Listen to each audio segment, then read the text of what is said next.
berbagi untuk negeri, guru penggerak majukan pendidikan, guru penggerak menghamba pada murid, kreatif rancang pembelajaran, hargai potensi, tingkatkan prestasi, lahirkan profil pelajar Pancasila.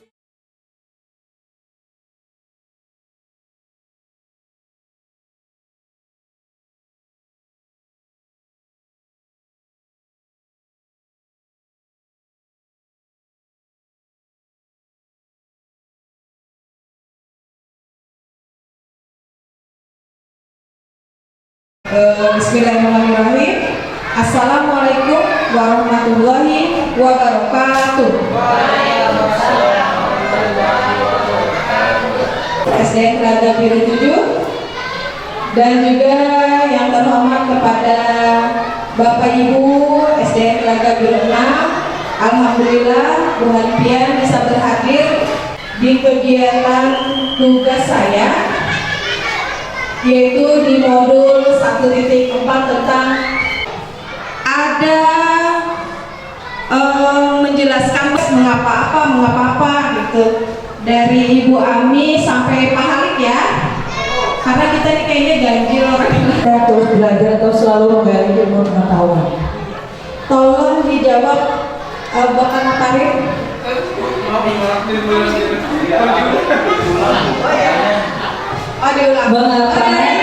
terus belajar atau selalu menggali ilmu pengetahuan?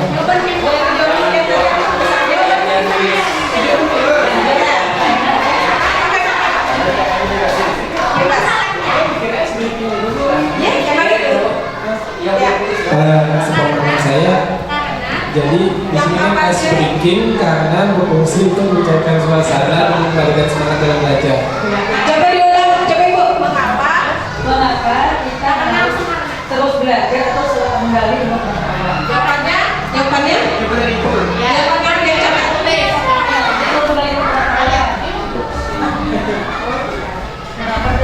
Jawaban saya ice breaking karena berfungsi untuk mencairkan suasana dan mengembalikan belajar. Karena berfungsi untuk mencairkan suasana. Mengapa anak bisa jenuh dalam belajar? Bapak Ali, belum apa Bu?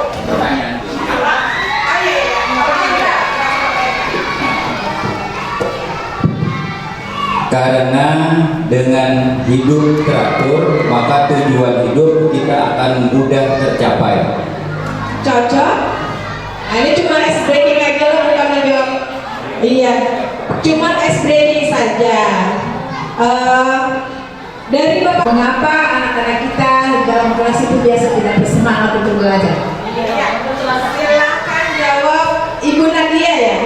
Ya, silakan Ibu Nadia. Karena apa?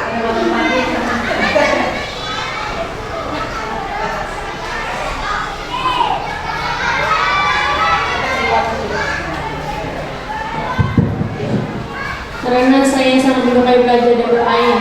Iya. Nyambung. Yang belum Pak Erwinaka.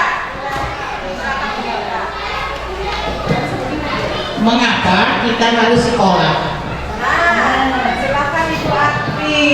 Mengapa kita harus sekolah? Karena saya ingin menjadi dokter. Masya Allah. Nyambung ya. Berarti hari ini ice breaking. Mengapa? Karena banyak yang nyambung. Padahal Bu Hanifian ada janjian lah, tapi banyak yang nyambung. Alhamdulillah. Nah, kita tepuk tangan dulu nih kita semua. Nah, itu tadi Bapak Ibu ice breaking kita. Selanjutnya kita lanjutkan dengan kegiatan kita hari ini, yaitu penyebaran disiplin positif. Nah, disiplin positif, konsep utama modul budaya positif yaitu: 1.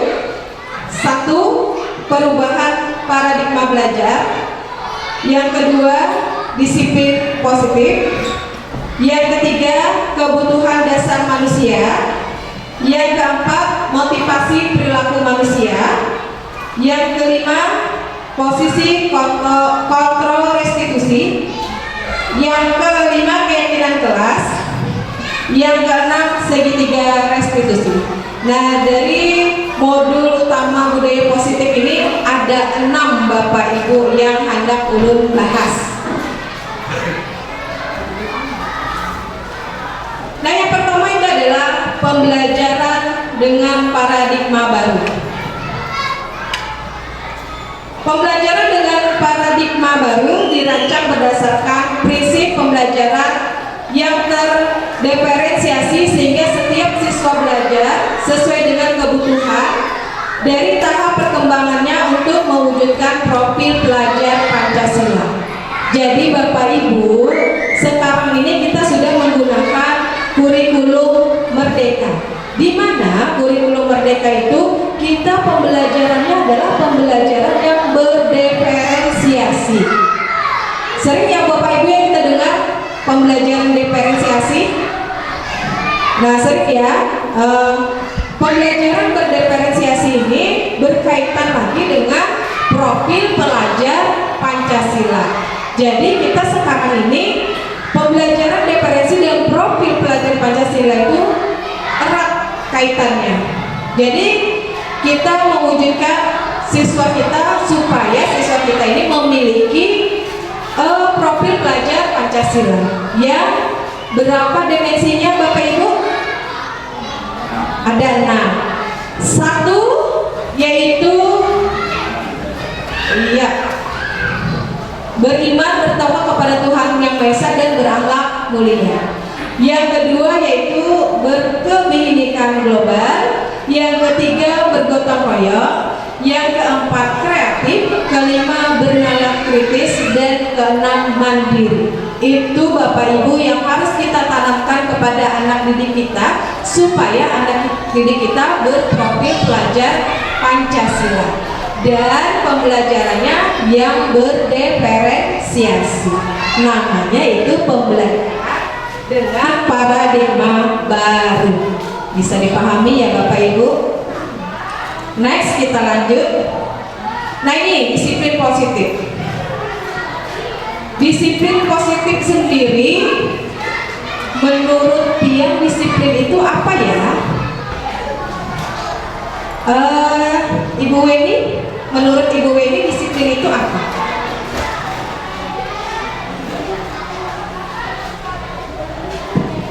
Menurut saya disiplin itu berarti kita harus mengikuti aturan, harus misalkan itu disiplin waktu misalkan. Iya, terima kasih Ibu Weni. Ya, disiplin itu mengikuti aturan. Tetapi Bapak Ibu, dengan aturan yang kita buat terkadang anak-anak kita ada yang mematuhi, ada yang tidak. Bahkan ada yang menjadi bumerang bagi anak-anak. Kenapa jadi bumerang? Karena anak-anak itu terkadang dia tidak jujur. Karena takut dimarahin. Kan harus disiplin di sekolah, tapi karena takut dimarahin, dia akhirnya tidak jujur. Nah, bagaimana kita untuk mengembangkan disiplin positif kepada anak-anak kita supaya anak-anak kita itu disiplinnya itu memang dari hati Bapak Ibu, bukan dari paksaan atau aturan. Nah, ini dalam budaya, makna kata disiplin sesuatu yang dilakukan seseorang pada orang lain untuk mendapatkan kepatuhan. Kita cenderung menghubungkan kata disiplin dengan ketidaknyamanan. Jadi kemungkinan saja anak kita itu tidak nyaman dengan adanya disiplin. Jadi tugas kita sekarang adalah menumbuhkan supaya disiplin positif itu dijalankannya dengan sepenuh hati.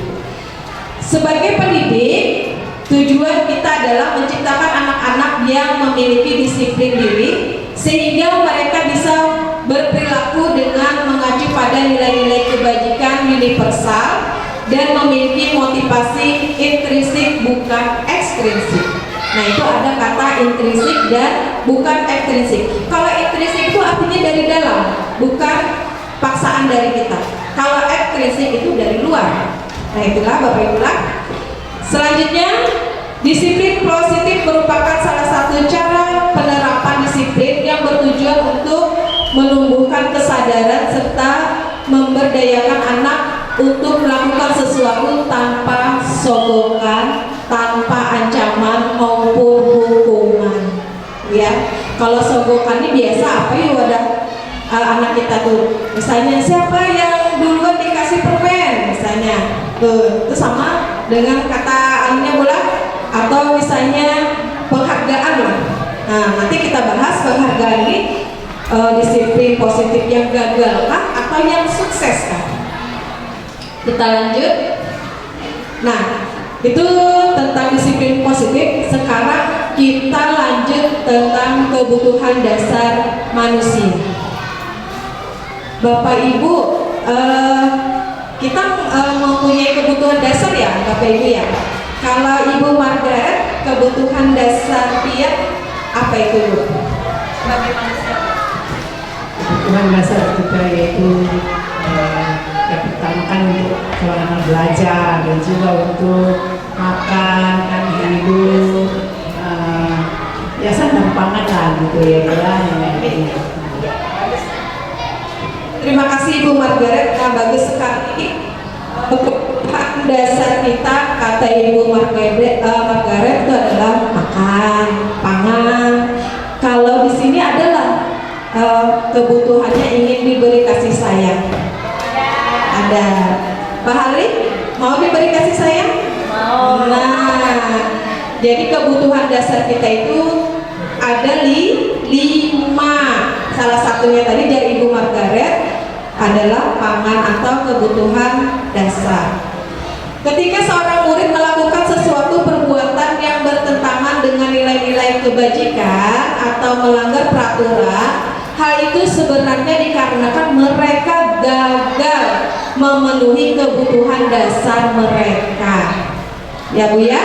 Jadi anak kita kalau kita melihat ada kasus mereka itu misalnya mengganggu temannya, mereka tuh kemungkinan kebutuhan dasarnya ingin diperhatikan. Ya, jadi jangan langsung dimarahin Bapak Ibu. Mungkin murid kita tuh pengen diberi kasih sayang.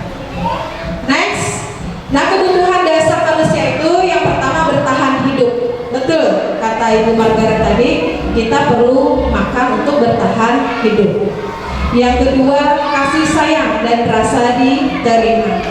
Yang ketiga, penguasaan. Yang keempat, kebebasan. Dan yang kelima adalah kesenangan. Jadi murid kita Bapak Ibu memerlukan 5 kebutuhan dasar itu. Sama seperti kita juga membutuhkan bertahan hidup, kasih sayang dan rasa diterima, penguasaan, kebebasan, dan rasa kesenangan. Nah di sini Bapak Ibu belum ada kasus. Kasusnya Ibu Ani, guru wali kelas 3A, sedang bingung menghadapi ulah salah satu murid di kelasnya. Beberapa anak telah mengeluhkan akan yang sering kali meminta bekal makan siang mereka dengan paksa. Jika Anda menghadapi situasi seperti Ibu Ani, apa yang Anda lakukan? Menurut Anda kira-kira apa alasan akan melakukan hal itu berdasarkan kebutuhan hidupnya tadi? Nah, si Arkan ini, ya silakan Ibu Ani, kira-kira bagaimana Ibu Ani? Menurut Ulun, kasus dari Ananda Arkan ini kemungkinan dia tidak mendapatkan kebutuhan hidup yang pertama tadi, kebutuhan dasar yang pertama tadi yaitu bertahan hidup. Salah satunya adalah makanan. Makanya Ananda Arkan ini sering meminta bekal makan siang kepada teman-temannya dan secara paksa pula. Dan kenapa secara paksa? Mungkin dia juga kurang mendapatkan kebutuhan dasar yang dikasih sayang.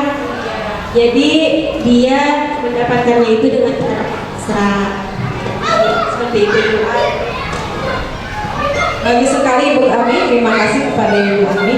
Nah iya, si Arkan ini suka sekali memaksa minta bekal temannya. Jadi kalau dilihat mungkin dia belum sarapan, berarti kebutuhan dasarnya adalah mempertahankan hidup. Setelah itu kemudian kalau kita tanya, mungkin dia mau minta perhatian dari kawan-kawannya, atau dia merasa dia itu penguasa.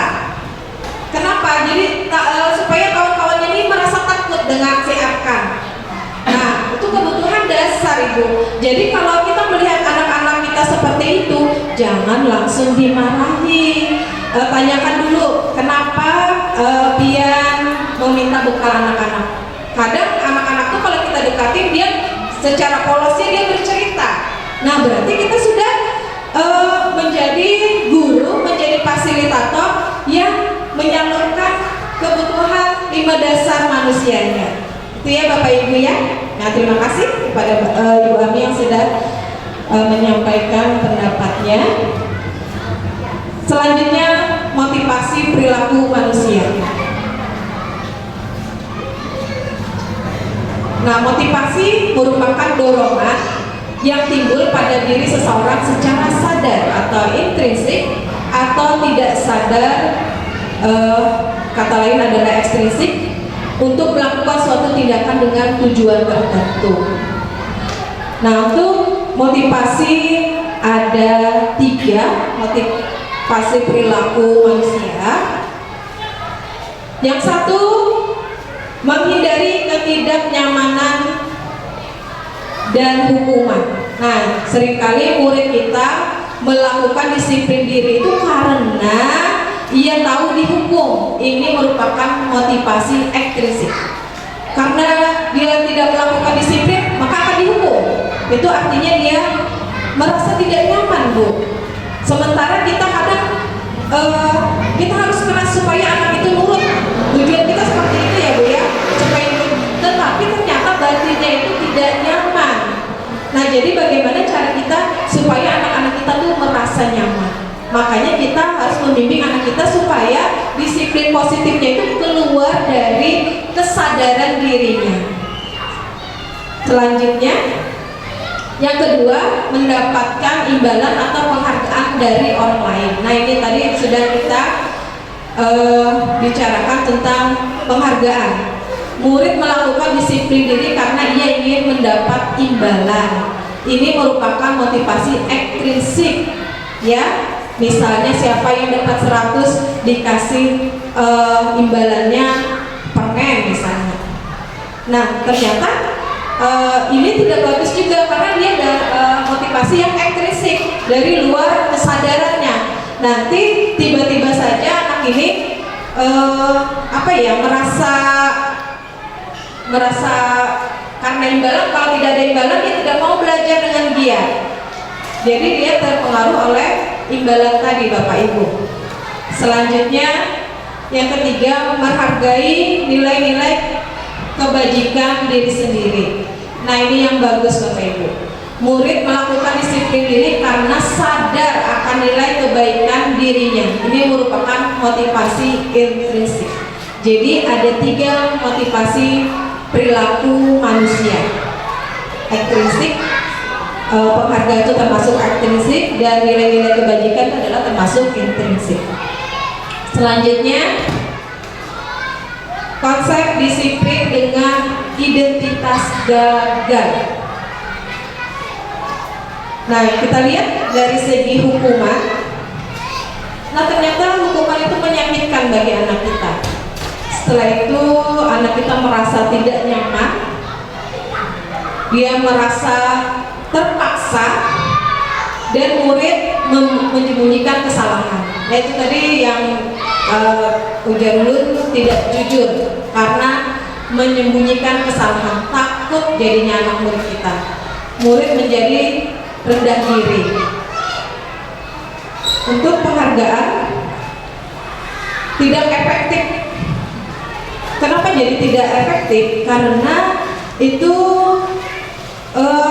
biasanya kalau yang pintar aja mendapat penghargaan, sehingga mengubah hubungan menjadi sifat iri.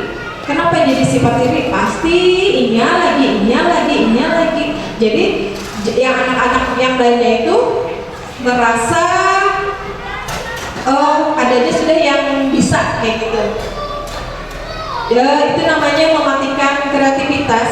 Misalnya yang sudah bagus, kenapa jadi mematikan kreativitas? Karena dia tidak mau lebih maju lagi, Bapak Ibu.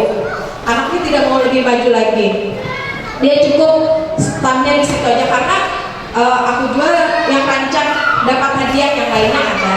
Jadi dia merasa cukup, sudah tidak mau lagi berkreativitas. Menghukum dengan sistem ranking. Nah, beberapa tahun kebelakang ini kita tidak ada lagi tuh yang ranking 1, ranking 2, ranking 3, tidak ada lagi di kurikulum Merdeka. Dan yang terakhir itu merampas hak menghargai dirinya. Karena dia tidak bisa mengembangkan kreativitasnya sehingga hak untuk menghargai dirinya itu kurang jadinya. Padahal dia masih bisa berkreatif yang lebih lagi. Nah, jadi ini adalah konsep disiplin dengan identitas gagal, yaitu hukuman dan penghargaan. Selanjutnya ada konsep disiplin dengan identitas sukses, yaitu dengan konsekuensi dan restitusi.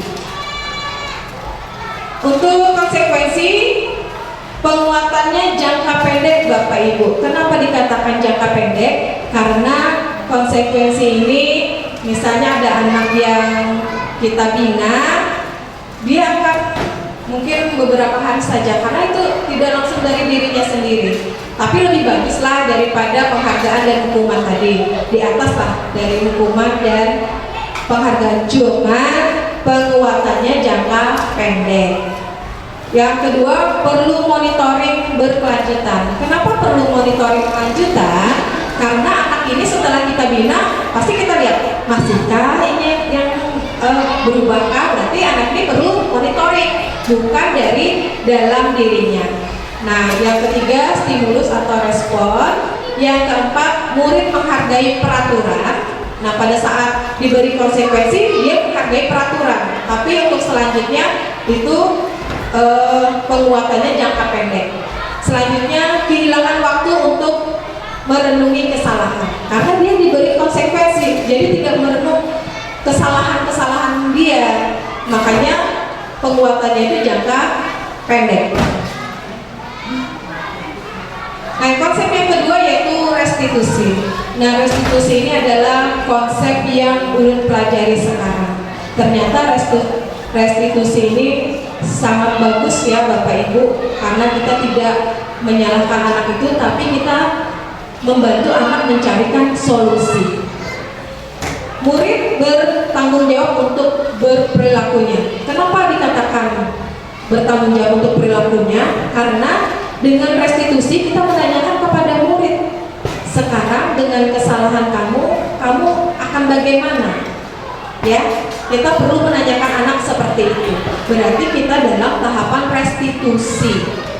Tidak hanya menghukum, tidak hanya memberi penghargaan, tidak hanya konsekuensi, tapi kita membimbing anak itu sampai dia merasa nyaman.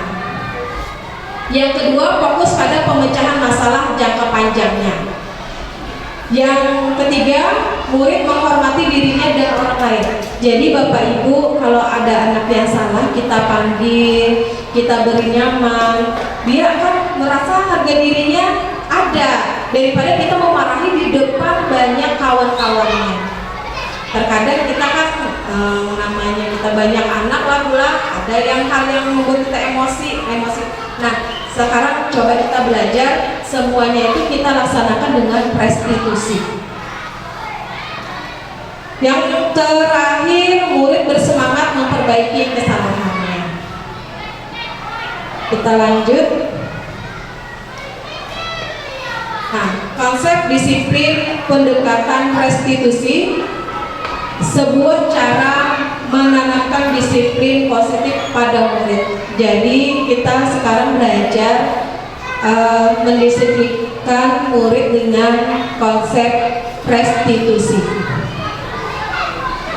Pengertian restitusi sendiri adalah proses menciptakan kondisi bagi murid untuk memperbaiki kesalahan mereka sehingga mereka bisa kembali pada kelompok mereka dengan karakter lebih kuat, tidak karakter yang nanti datang-datang awalnya membuli, dipanggil ibu atau seperti apa, itu akan merendahkan dirinya.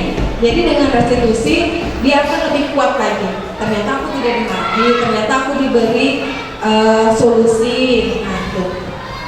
Ciri-ciri restitusi itu sendiri yaitu bukan menebus kesalahan, namun belajar dari kesalahan. Yang kedua, memperbaiki hubungan. Tiga, tawaran bukan paksaan. Yang keempat, menuntun untuk melihat ke dalam diri. Kelima, mencari kebutuhan dasar yang mendasari tindakan. Keenam, fokus pada karakter bukan tindakan. Yang terakhir, menguatkan dan fokus pada solusi. Nah, itu ciri-ciri restitusi.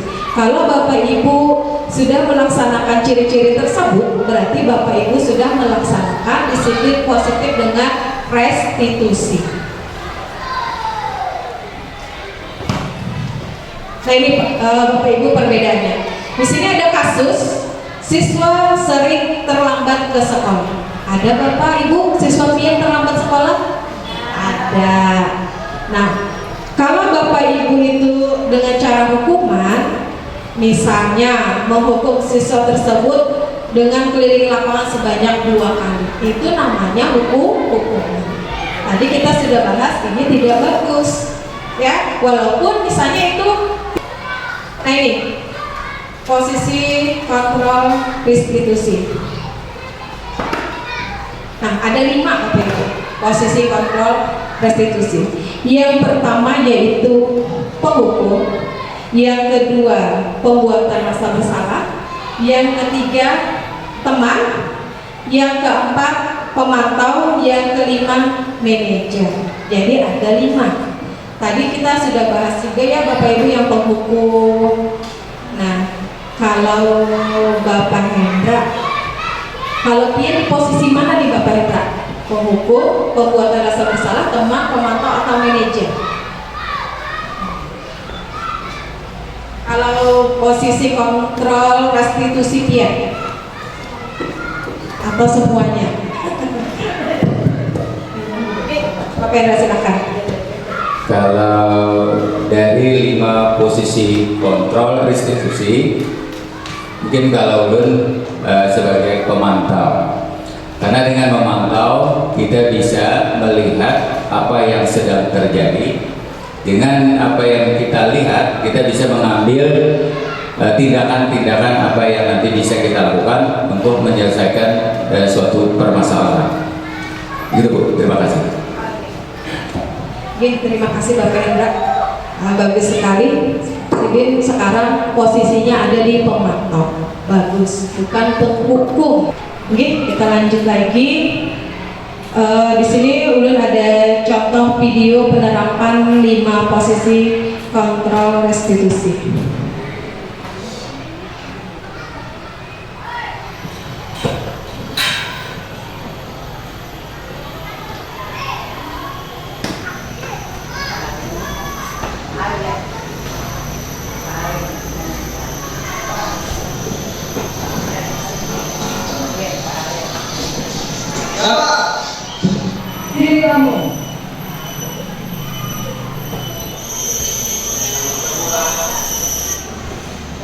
Kamu selalu terlambat. Hampir tiap pagi kamu pasti selalu terlambat. Apa? Apa coba? Alasan kamu apa lagi? Hampir tiap hari kamu telat. Saya malas sekali ya jadi anak.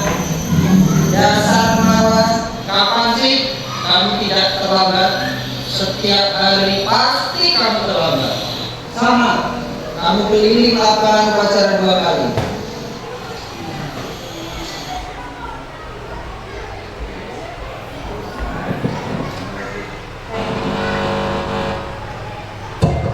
Nah itu tadi Bapak Ibu posisi kontrol penghukum. Kalau dilihat dari bapaknya galak, Bapak Ibu lah, habis itu sambil nunjuk-nunjuk. Nah itu artinya guru ini dalam posisi penghukum. Yang kedua kita lanjutkan dengan posisi rasa bersalah, pembuat rasa bersalah.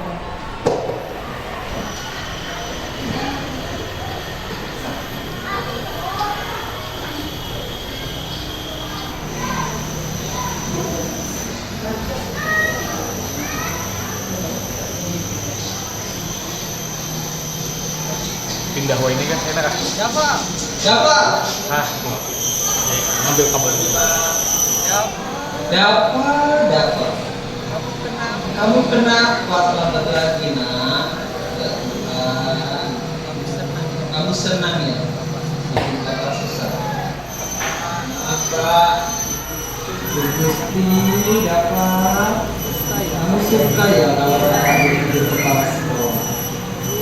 Terus Bapak harus tulis apa di situ absen? Ini kamu sudah sering terlambat loh. Bapak harus bilang apa? Bisa jantungan kalau Bapak itu kepala sekolah apa? Jangan jatuhkan ya Bapak Ibu. Sudah lain kali jangan bikin Bapak susah lagi ya nak. Bapak tidak akan kuat lagi kalau kamu begini terus. Pembuat rasa bersalah, gayanya santai pula, habis itu lembut, tetapi kata-katanya ke hati. Nah itu, jadi anak ini merasa bersalah. Itu juga mengganggu karakter anak, Bapak Ibu. Nah ini posisi karakter pembuat rasa bersalah. Kita lanjutkan yang ketiga.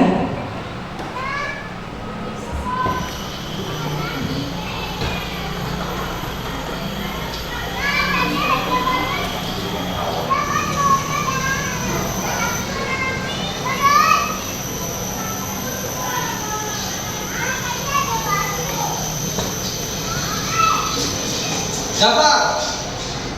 Selamat pagi nak. Wah, sudah jam berapa ini nak?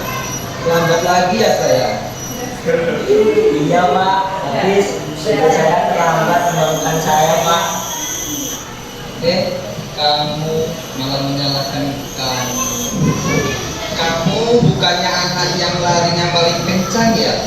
Kok terlambat sih? Iya Pak, saya memang terlambat banget tadi. Biarpun saya larinya kencang, tetap yang kejar Pak. Ya sudah sana. Nanti lain kali larinya lebih kencang lagi ya. Biar nggak terlambat lagi. Bikin seneng Bapak loh. Ini Bapak bisa kan? Bisa Pak. Nah, Sudah sana masuk kelas. Bapak beresin urusan absen kamu ya. Kamu ini ada-ada saja. nah itu Ibu, Bapak Ibu, kalau Bapak Ibu seperti posisi teman, katanya lebih ayolah nak, apalah gitu, tidak ada ancaman, tidak apa, tapi seperti teman. Tapi untuk posisi teman ini Bapak Ibu ada positif dan negatifnya. Kenapa dikatakan ada positif dan negatifnya? Kalau positif anak itu pasti nurut sama Bapak Ibu, itu positifnya. Tapi kalau negatifnya dia akan nurut sama Bapak Ibu saja, tapi dengan Bapak yang lain tidak. Itu positif negatifnya.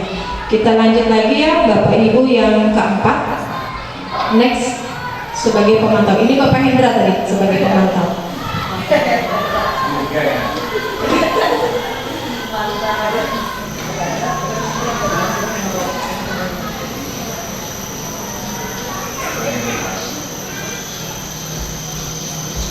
Siapa?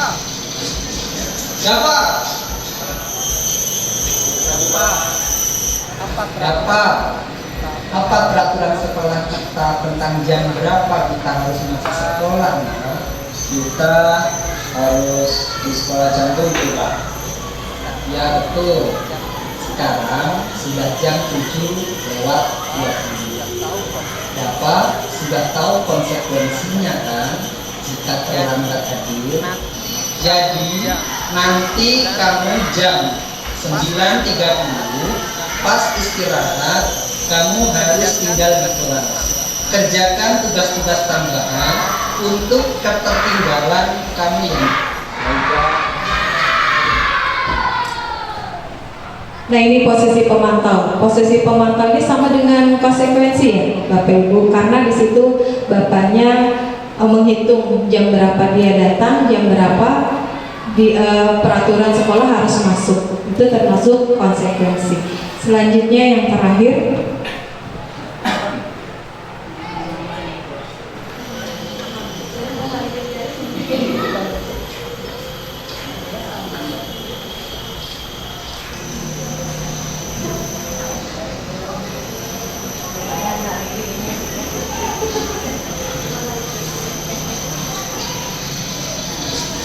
Siapa?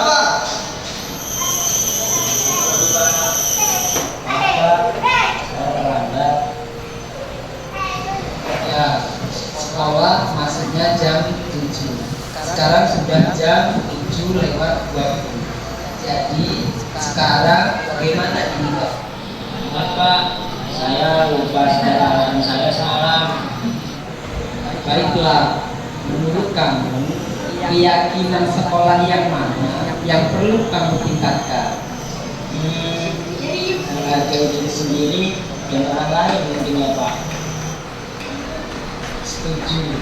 Jadi, apakah dapat meyakini prinsip saling menghormati tersebut? Iya Pak, saya meyakininya. Bagaimana kamu akan memperbaiki masalah keterlambatan? Saya akan coba untuk tidak lupa mengucapkan saya Pak. Baik, kalau dapat lupa mengucapkan di rumah, ada orang yang kira-kira bisa membantu mengingatkan tidak? Ada Pak, kakak saya, kakak Budi. Ada lagi selain Kak Budi? Selain Kak Budi, ada ibu saya. Baik, jadi yang mengingatkan dapat adalah Kak Budi dan ibu kamu ya. Kira-kira kapan kamu akan memulainya? Setelah sekolah akan segera saya lakukan. Baik, jadi dapat akan setel peralatan untuk kamu besok pagi. Dan akan diingatkan oleh kakak dan ibunda dapat ya. Ada lagi yang mungkin perlu dilakukan Bapak agar tidak terlambat bangun pagi? Tidak ada Pak. Baik Bapak, terima kasih untuk kerjasama kamu. Sekarang kamu perlu kembali ke kelas untuk belajar. Bapak, terima kasih. nah itu posisi manajer. Di mana di posisi manajer ini Bapak gurunya menanyakan alasan-alasan mengapa dia terlambat, kemudian menanyakan kembali hal apa yang akan kamu lakukan dengan masalah kamu ini. Dengan bertanya seperti itu, anak ini akan tersadar karena dia sendiri yang ingin melakukan selanjutnya, bukan suruhan dari Bapak tadi. Jadi tadi dia akan menyalakan alarm. Nanti misalnya kadang terbangun lagi, siapa yang membangunkan lagi? Ternyata ada kakaknya, ada ibunya. Nah itu. Jadi Bapak ini sudah menemukan solusi-solusi untuk dapat. Nah Bapak Ibu, dari 1 sampai 5 posisi kontrol tersebut, yang mana yang lebih baik kita gunakan untuk sehari-hari? Kalau Ibu siapa yang mau jawab? Ya silahkan Bapak Hendro.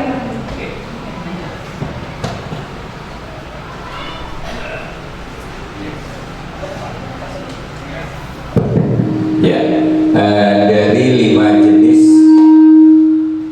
posisi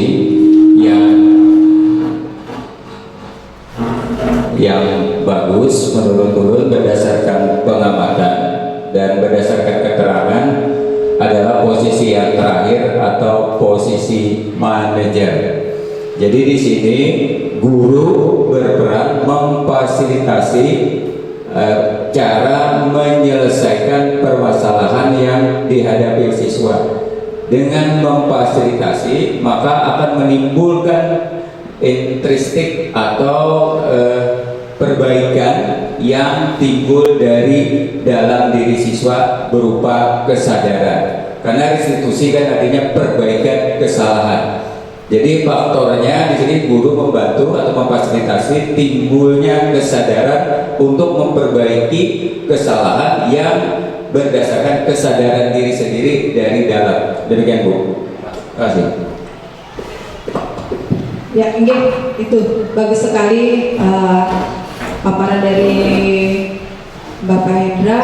Yang paling bagus itu adalah posisi manajer, karena di situ tidak ada hukum, tidak ada kita menyakitin anak, kita malah mencari solusi untuk anak, dan anak itu juga merasa aku dihargai lah, ya, karena adanya posisi manajer tersebut.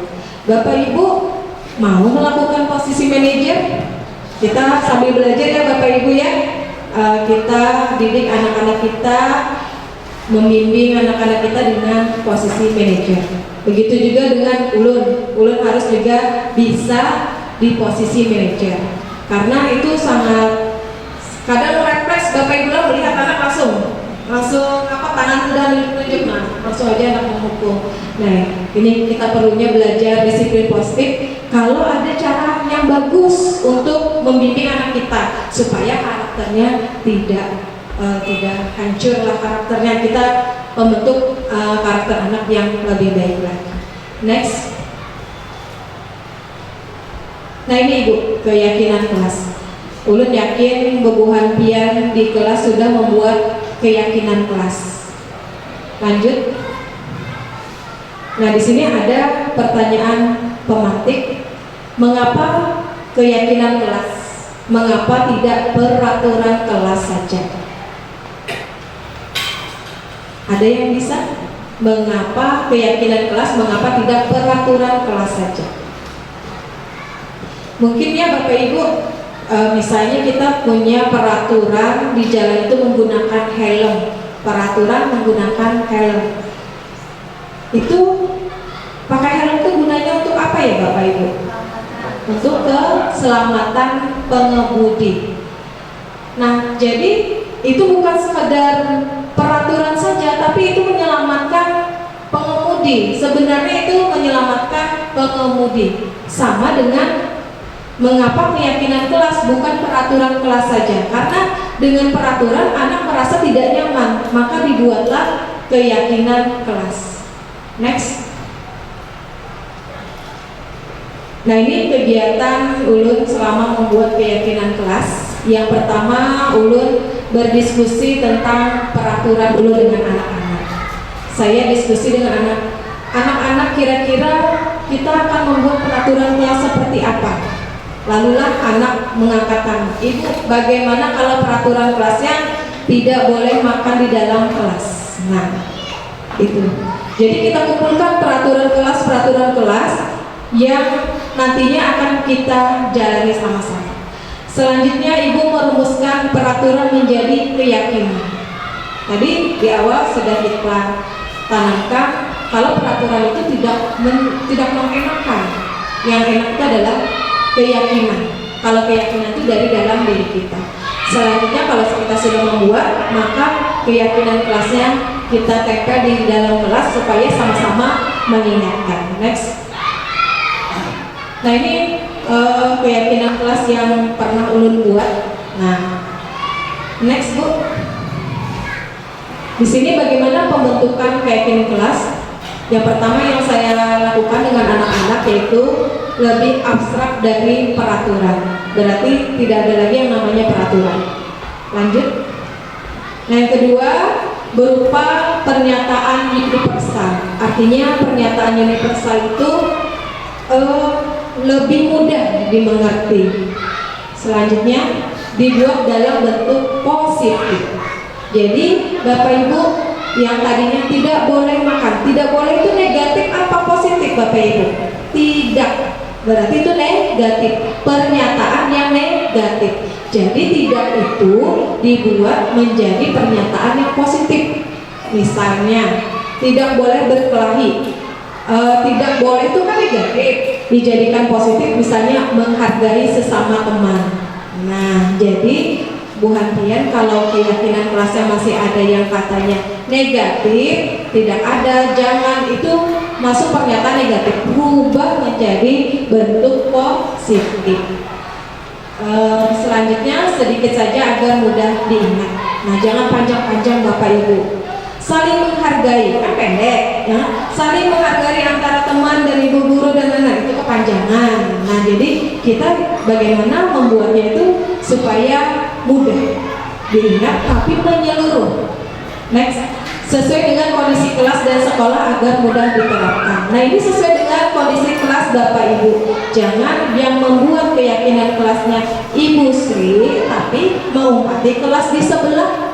Nah, itu sesuaikan dengan sekolah atau kondisi kelas kita. Yang tahu kondisi kelas kita seperti apa, itu adalah kita sendiri. Yang mengetahui bagaimana karakter anak didik kita, itu adalah kita sendiri. Next.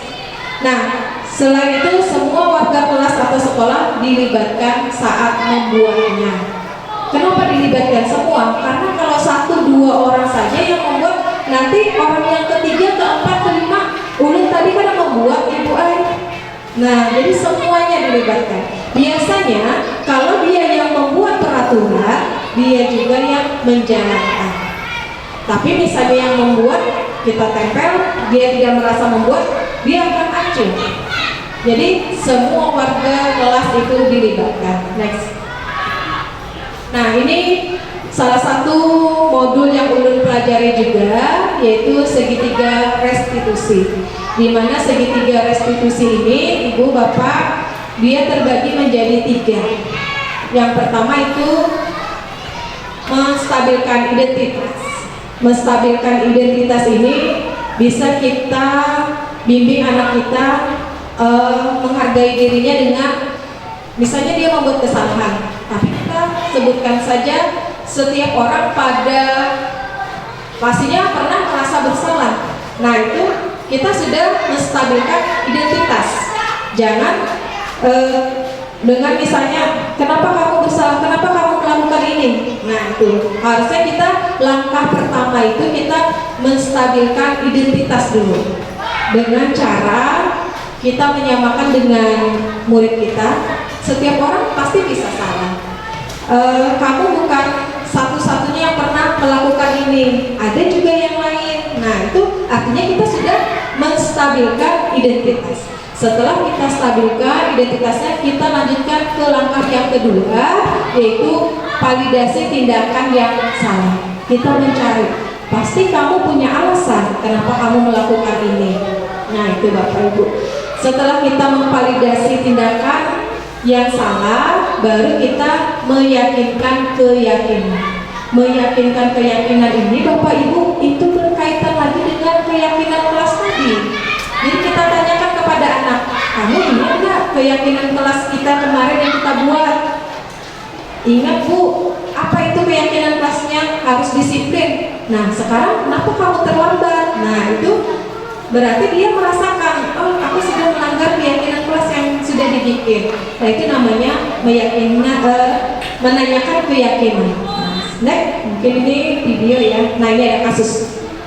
Kasus 1, Najib sering datang terlambat sehingga banyak pelajaran yang tertinggal. Next video. Contoh penerapan segitiga restitusi.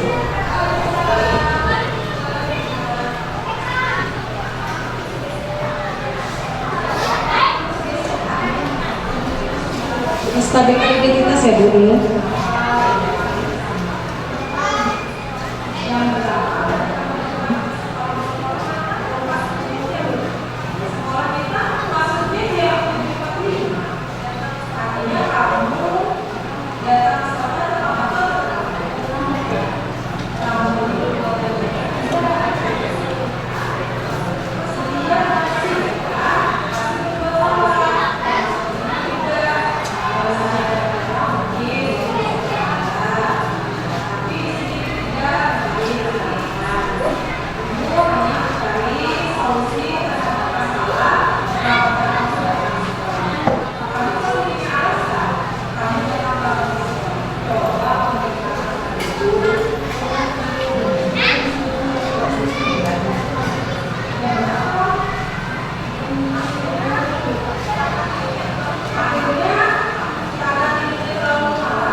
Ini contoh penerapan segitiga restitusi anak terlambat sekolah.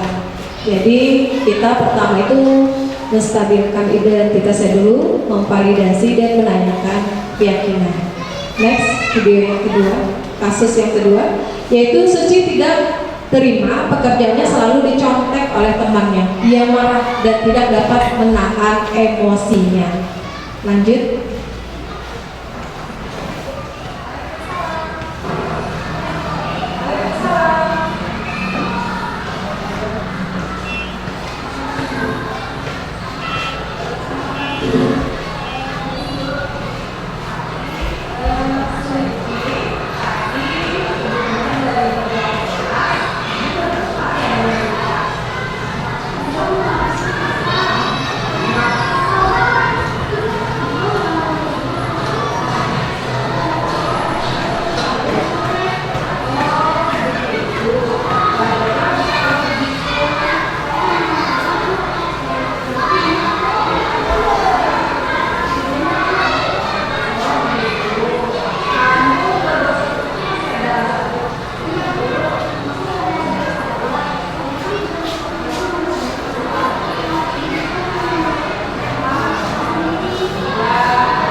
Ya, ini Bapak Ibu contoh penerapan segitiga restitusi kasus yang kedua, yaitu si Suci pekerjaannya selalu dicontek sama temannya dan dia kesal. Karena kesalnya dia langsung melabrak meja temannya sehingga dia berkelahi. Nah, itu kita menstabilkan identitasnya, ya muncullah dia seperti itu. Nah, artinya dia dibela lah ibaratnya kayak gitu. Tapi nanti di validasi kesalahannya kita cari apa alasannya dan selanjutnya apa keyakinan kelas yang telah dilanggarnya, yaitu tidak menghargai temannya. Nah, ini Bapak Ibu kemungkinan sudah selesai. Coba next. Nah, ada pertanyaan. Pertanyaannya, yuk kita tebak. Nah, warna yang menyatakan paradigma pembelajaran baru, yang ini warna merah, yang ini warna putih. Kalau yang warna merah, transfer pengetahuan sumber ilmu berbasis fakta. Yang warna putih, fasilitator, motivator, mediator, penuntun dan konsultan berorientasi pada siswa berbasis masalah atau objek. Kira-kira yang merah atau yang putih? Ya, putih ketahuan tadi. Lanjut yang kedua. Lanjut. Nah, ini kita tebak lagi ya. Ini ada kasusnya ini adalah kasus Bu Elok. Bu Elok adalah seorang guru yang kreatif. Bu Elok suka memberikan bintang kepada peserta di kelas 1 agar peserta didik tenang dalam belajar. Suatu hari Ibu Elok mendapat tugas di luar sekolah dan digantikan oleh Ibu siapa? Ehan. Saat Ibu Ehan mengajar, peserta didik kelas 1 terlihat ribut karena mereka berharap mendapat bintang seperti biasanya. Kira-kira motivasi perilaku apa yang sudah Ibu Elok terapkan di kelas? Iya, penghargaan atau memberikan hadiah. Ternyata kalau berganti ibunya ribut, jadinya berarti itu disiplin positif yang gagal. Next, jujur tidak? Iya, untuk mendapatkan imbalan atau penghargaan dari orang lain, itu disiplin positif yang gagal. Nah ini Bapak Ibu ada 3 posisi kontrol. Jangan di enter dulu lah Ibu lah, ada kunci jawaban. Nah nomor 1, kamu ini selalu saja terlambat. Nah ini masuk apa yuk posisi kontrol tadi ada 5, masuk yang penghukum, betul sekali. Yang kedua, ayolah lakukan demi ibu, demi teman, bagus. Yang ketiga, apakah kamu bersedia memperbaikinya? Manajer, lanjut ibu, betul kan? Iya, hukum, teman, manajer, alhamdulillah. Nah, sudah tertebak semua ya Bapak Ibu, hukum tadi, manajer, dan teman. Nah, itu posisi kontrol yang harus kita pelajari, yang harus kita terapkan, dan Tuhan biar yang mana yang lebih baik. Nah, dan Ibu harapkan untuk kita semua, kita memilih restitusi yang baik, jangan sampai ada yang penghukum. Lanjut next. Nah ini Bapak Ibu akhir dari paparan saya. Dalam penerapan program disiplin positif, hendaknya guru memiliki standar kepribadian, profesional, dan sosial yang baik, di mana guru mampu berefleksi pada posisi kontrolnya saat ini. Bagaimana perjalanan dirinya sebagai seorang among, posisi manajer yang menuntut murid-murid menjadi insan yang mandiri, merdeka, dan bertanggung jawab. Semoga sesi belajar kita hari ini membawa manfaat sehingga dapat mewujudkan pelajar profil Pancasila. Salam merdeka belajar. Next. Telah membersamai saya selama 1 jam tadi, dan mudah-mudahan apa yang ulun paparkan menjadi sesuatu yang bermanfaat bagi Bapak Ibu, dan kita bisa sama-sama menjalankan untuk sekolah kita yang tercinta ini. Amin amin ya rabbal alamin. Ulun akhiri dengan